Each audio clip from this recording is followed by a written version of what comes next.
Galera, valeu demais pelos 460 mil inscritos, vocês são demais, sério. Mas não vamos parar por aqui, hein? Bora chegar, galera, aos 500 mil inscritos, então dá aquela força pro canal e se inscreve e deixa um gostei aqui embaixo pra batermos a meta de 3.006 likes. E agora, bora lá! Na cena de abertura, um jovem aprendeu da pior forma que o ser humano só dá valor pra alguma coisa quando você a perde. A segunda coisa que ele aprendeu é que perder é muito fácil. Essa segunda descoberta perturba o garoto desde sempre, porque sua cabeça vive martelando que ele vai perder todos que ama, ou aqueles com quem ele se conecta. Pensando nisso, diante do túmulo dos seus familiares após um grave acidente de carro, o rapaz chora enquanto é consolado por uma amiga que afirma que tá do lado dele. Esse garoto se chama Asano Taiyo, que apesar da dor sem igual dessa perda, parece que tem muitos amigos para acalmar esse sofrimento, e eles se esforçam para chamar o garoto para várias atividades como futebol ou karaokê. Apesar disso, o Asano recusa todas as propostas que recebe para dar um rolê, e o pessoal continua sem conseguir conhecer esse rapaz que tá há um mês nessa classe, mas entra em colapso só de ter que responder os outros. Porém, não é que Asano não queira criar amizade com esses caras, mas algo impede que ele dê o próximo passo. Nesse instante, sua amiga Mutsumi questiona se o Taiyo rejeitou de novo aquele pessoal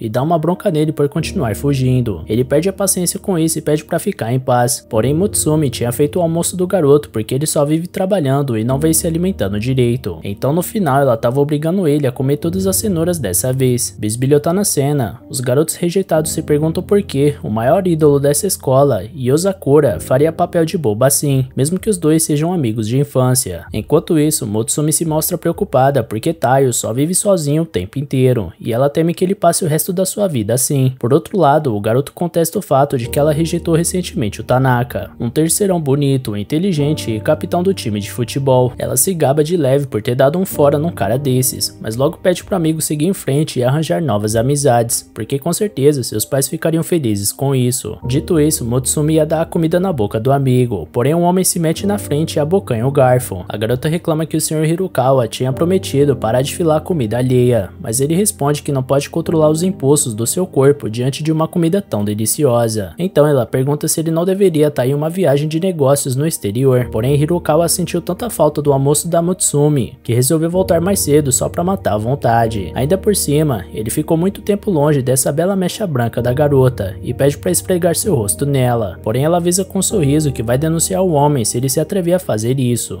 Por fim, Hanakawa convida Asano para ir pro escritório dele depois da aula, e o garoto fica preocupado de ter feito alguma coisa de errado, mas Hanakawa vai embora de um jeito esquisito sem revelar nada. Depois da aula, os rapazes fazem questão de se despedir do Asano, e ele caminha pelos corredores do colégio enquanto lembranças do acidente invadem sua mente, lembrando constantemente o garoto que sua capacidade de se conectar com os outros foi enterrada junto dos seus pais. Ao chegar na sala do vice-diretor, Asano é recebido com chá e o Sr. Hanakawa sente estranhamente perto dele, antes de mostrar sua coleção de fotos secretas da Mutsumi. Por dentro, Asano chama o vice-diretor de pervertido, e lembra o quanto esse cara sempre viu a Mutsumi como uma de suas favoritas. Por isso, ele considera denunciar o cara, principalmente porque ele tem uma foto de quando a garota tinha só 3 anos. Hanakawa revela que sempre se rendeu à beleza da Mutsumi, e não conseguia ficar afastado dela. Inclusive, quando aquele tal de Tanaka começou a encher o saco, ele pediu gentilmente que parasse de ficar atrás dela, e no final o garoto acabou cedendo ao pedido. Analisando esse discurso passivo-agressivo nas entrelinhas, Asano nota que precisa fazer alguma coisa antes que esse maníaco faça alguma coisa com sua amiga. Porém, Hanakawa, com inveja dos almoços que o Asano ganha da garota, ameaça ele com uma lâmina. Durante muito tempo, o vice relevou o garoto por ser amigo de infância dela, mas agora ele não vê outra alternativa. Asano não conseguia se mover diante do medo, porém uma garota misteriosa invade a sala e aciona um estranho dispositivo que leva Asano embora dali. Algum tempo depois, o garoto acorda num lugar estranho onde Mutsumi estava do lado de um pessoal mais esquisito que ele já viu na vida. Um gigante de jaleco com um balde na cabeça assusta Asano, que tenta fugir, e uma garota avisa ao grandalhão Nanao que não é possível ele se esconder atrás da Mutsumi. Logo a amiga de infância do Asano explica que esses são os irmãos dela, o que deixa o jovem em parafusos. A irmã mais velha se chama Futaba, o nome do irmão mais velho é Shinzo, a de cabelo roxo é a Shion.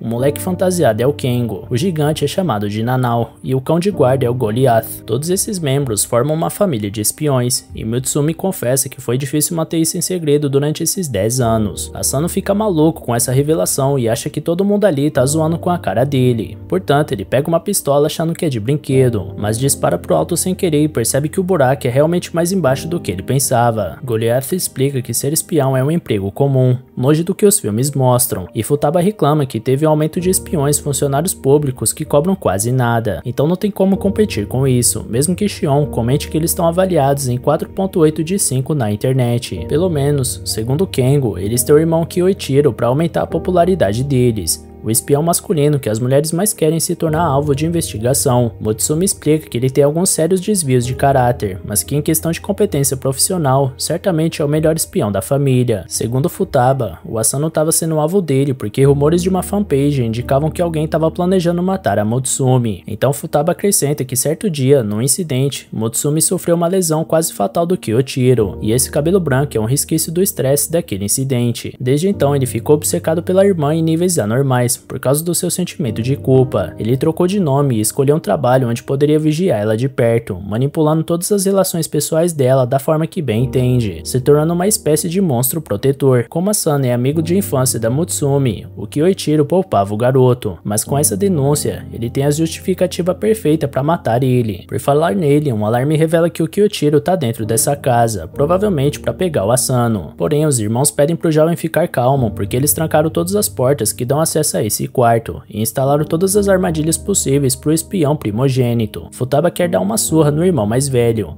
porém Shion lembra a ela que mesmo em 5 contra 1, o aproveitamento nos confrontos diretos contra ele é só de 30%, além de ter 45% de chance de alguém ir parar no hospital e 25% de chance da casa pegar fogo. Sendo assim, Futaba se aproxima do Asano e revela que a única chance dele sobreviver é se casando com a Motsumi, porque isso vai transformar ele num membro da família Yozakura, e uma das regras da família é não matar seus membros. Para se casar com Yozakura, Motsumi precisa dividir seu anel de cerejeira duplo com o Asano, tornando oficial a união entre os dois. Segundo Futaba, nem um sequelado como Kyoichiro seria capaz de quebrar uma regra tão inabalável, e de quebra talvez esse casamento acabe com esse fetiche bizarro dele pela irmã. Entretanto, diante da associação que Asano fez do casamento com a construção de uma família, seu trauma veio à tona mais uma vez, mas é a própria Motsumi que recusa se casar com o garoto, porque ela sabe que o Taiyo tá passando por um doloroso processo de luto, e que não é o momento ideal para ele pensar em formar uma nova família, porque seria cruel não respeitar essa fase tão difícil de superação do amigo. Diante disso, Futaba pede perdão pela proposta, e Asano se sente estranhamente conflitante, enquanto Shio chama seus irmãos para ensinarem uma lição pro Kyoichiro. Porém, o próprio aparece do nada onde eles estão e lamenta não ter sido incluído nessa brincadeira. Ele avisa pro Shinzo que daria muito trabalho evitar todas as armadilhas que ele montou, por isso resolveu destruir todas. Futaba se impõe e manda o irmão mais velho deixar a Motsumi e o Asano em paz, porém ele alega que não existe garantia de que esse rapaz seja inofensivo, por isso insiste em fazer uma investigação mais profunda. Diante disso, Futaba investiga mais profundamente a capacidade do Kyoichiro de resistir à dor e anuncia mais uma briga entre irmãos. Então, Shinzo imobiliza um homem com suas garras metálicas, e Nanao dá um pesado soco na cara dele, porém ele tinha montado uma armadilha onde os dois caíram ao mesmo tempo, o que tirou Shinzo e Nanao da luta. Depois, Kyoichiro exige que o treinamento acabe e eles entreguem o Asano, senão ele vai destruir essa casa em pedaços. Para provar que ele tá falando sério, o espião mostra sua arma secreta, a aranha de aço. Então Futaba planeja ganhar tempo com seus irmãos enquanto Motsumi pega o Asano e some com ele. A irmã mais velha tenta atrasar o oponente, porém em pouco tempo ele consegue subjugar a garota, prendendo ela no teto e impedindo que ela forçasse sua saída. Caso contrário, poderia fatiar o próprio corpo. Logo Kengo leva o Asano e a Motsumi para fora, e Shion fica encarregada do irmão. Ele diz que esse não é o teste adequado pro nível dela, mas Shion não tá no clima pra brincadeira e manda o pervertido calar a boca, enquanto lança vários drones na sala com seu controle remoto que fuzilam o espião incessantemente. Enquanto isso, do lado de fora, Asano é colocado no esconderijo para ser mantido em segurança, e antes de trancar o garoto lá dentro, Motsumi diz mais uma vez que vai estar do lado dele, fazendo uma referência ao dia do funeral. Pouco tempo depois, Kyoichiro já tinha se livrado da Shion e seus drones, e agora quer que a Motsumi fique do lado dele para não sujar ela com o sangue do seu alvo. Lentamente a garota se aproxima do irmão, mas assim que ela tenta lutar contra ele, Kyoichiro imobiliza a garota junto do Goliath, já sabendo que era o Kengo disfarçado. Portanto, da mesma forma ele sabia que aquele Asano não era o verdadeiro, por isso ele continua perguntando onde enfiaram seu alvo. No entanto, dessa vez é a Motsumi que se impõe e manda seu irmão ficar longe do Taiyo, porque ele jamais seria capaz de encostar um dedo nela, e lembra o que aconteceu com a família dele, por isso não quer que seu amigo sofra ainda mais. Diante disso, Kyoichiro promete não ir mais atrás do Asano, porém diz que também não vai mais deixar sua irmã sair de casa, porque lá fora tem muita gente indesejável, e ele não quer falhar como o irmão mais velho. Conforme ele se aproxima de braços abertos e afirmava que ia proibir ela de fazer várias coisas, a garota mantém a faca na mão, porém sem conseguir reagir, e por isso ela pede perdão ao Taiyo. Entretanto, é o próprio Taiyo Asano que dá as caras e manda o Kyoichiro largar sua amiga. Ele reflete que o Kyoichiro tem o mesmo medo dele de perder quem ama, porém esse canalha passa de todos os limites. Sendo assim, Asano pede para Mutsumi usar aquela estratégia da Futaba que manteria os dois a salvo, então ela joga metade do anel cerejeira para ele, porém Kyoichiro impede que ele pegue com sua aranha de aço. Mesmo assim, Asano força o arame para alcançar o anel, enquanto agradece por dentro sua amiga que sempre protegeu ele nos momentos mais difíceis. De agora em diante, Asano promete que é ele quem vai proteger ela, e corta os arames na base da força. Assim, ele finalmente coloca o anel e confirma sua união com a garota, que cai nos seus braços logo em seguida, enquanto seus mais novos irmãos celebram o acontecimento ao chegarem no local. No fim do dia, Taiyo observava seu belo anel já deitado na sua cama. Um pouco antes, ele se despedia da Mutsumi e perguntava se Kyoichiro ia ficar bem, porque aparentemente o cara ficou meio perturbado com o casamento repentino da irmã. Porém, Futaba deixa claro que vai fazer ele engolir a realidade, nem que seja na base do morro. Por fim, Mutsumi agradeceu o garoto pela ajuda. 7h30 da manhã do dia seguinte, Taiyo é acordado pelo despertador na presença do Kyoichiro, armado de uma faca. Quando o espião erra a primeira facada, ele tem que admitir que os reflexos do jovem estão em dia. Taiyo pergunta o que esse cara tá fazendo ali, e ele responde que esse é o tradicional bom dia da família Yozakura. Além do mais, se quer bancar o espião, o garoto tem que dormir com o olho aberto para evitar virar picadinho. Em seguida, Kyoichiro apresenta o treinamento matinal da família, ao imobilizar o pobre garoto com seus arames. No andar de baixo, Mutsumi cozinhava alegremente, até que escuta os gritos do seu mais novo esposo.